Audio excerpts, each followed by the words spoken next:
there it is, guys. It's that time of year again.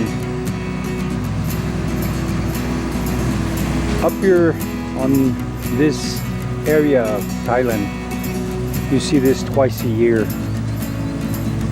Some areas, due to the lack of irrigation water,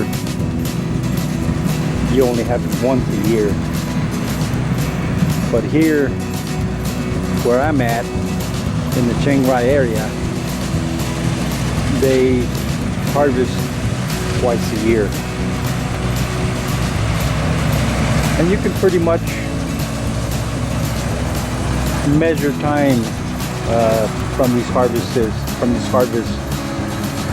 You have a harvest sometime between May and June, the early part of June. And then again, late November, December, you have the second harvest. And as you can see, they come in and they're pretty quick. Now, I've never looked into it to see what kind of investment they make on this thing for rye and what kind of return they get on this. However, if you go to the market, you will see that over the years, the price of rice has been going up. Now, in a way that's good, and in a way that's bad. You have to look at the whole story to see what it costs these farmers to plant and fertilize and maintain one rye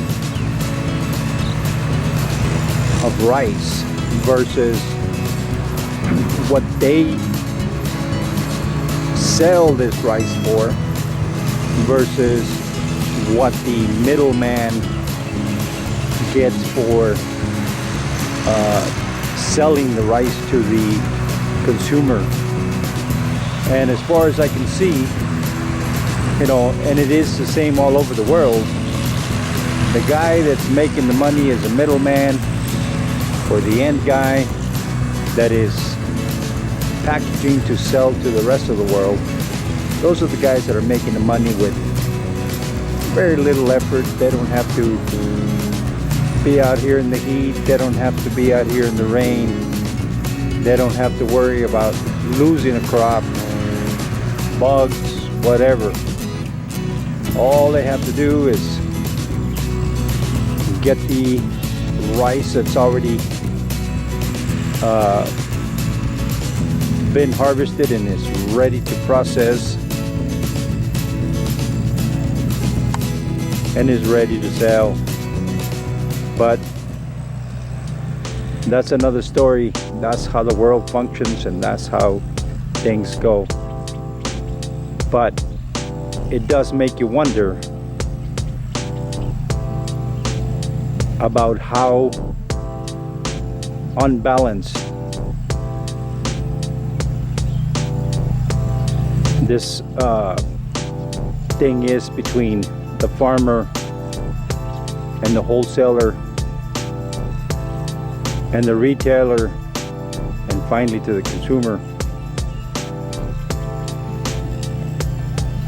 Is very disproportionate. Well, like I said, this is the yearly cycle. There are so many cycles in our lifetime, but when talking about rice,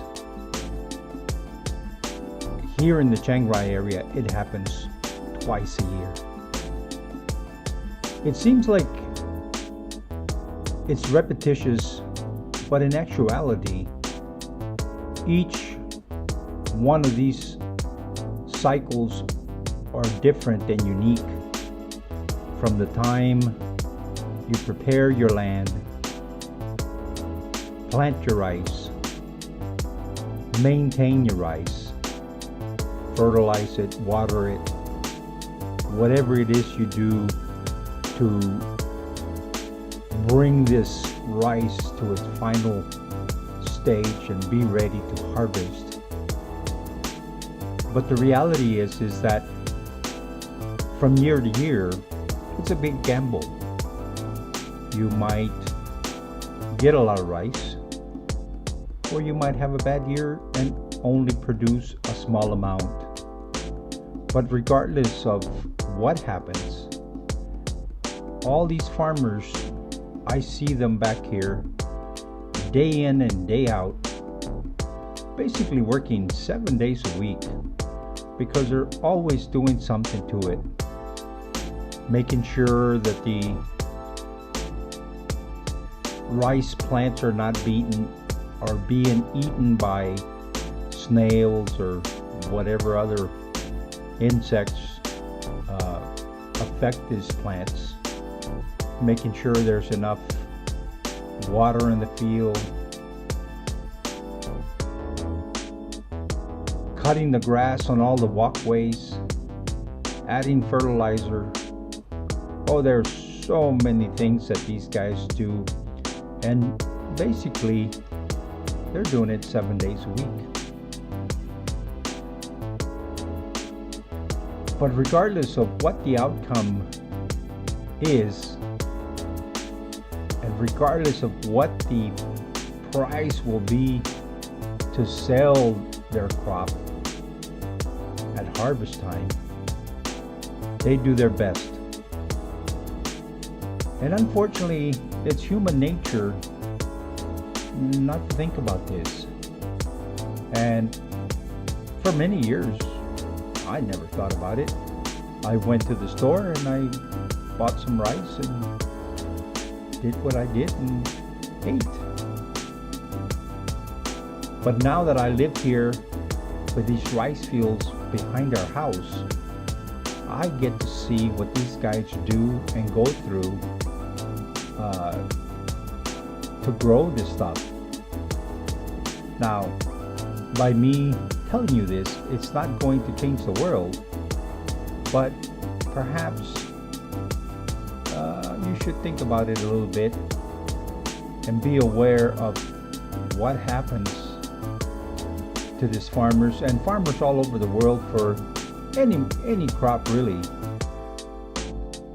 They put in a lot of time, they put in a lot of money, they put in a lot of hard work, and then somewhere in the world somebody decides that 1 kilo of whatever it is they're selling, 1 pound or whatever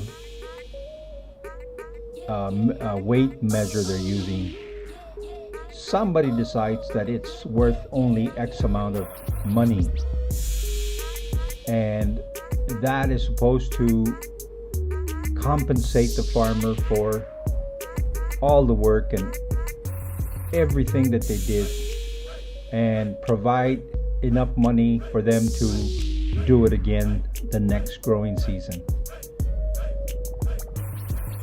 And sometimes it could be, but most of the time, once it is sold to, the middleman, as they call him, that guy there will take and make many times the amount of money that the farmer is getting. And this farmer is the guy that did all the work, spent all the time in the heat, and is barely making it and barely has enough for the next season. But perhaps that's all he has and that's all he can do. So he continues to grow and will continue to grow until he no longer is a farmer. And for most of these guys, they'll be farmers all their life. So for me, it's an eye opener, and it's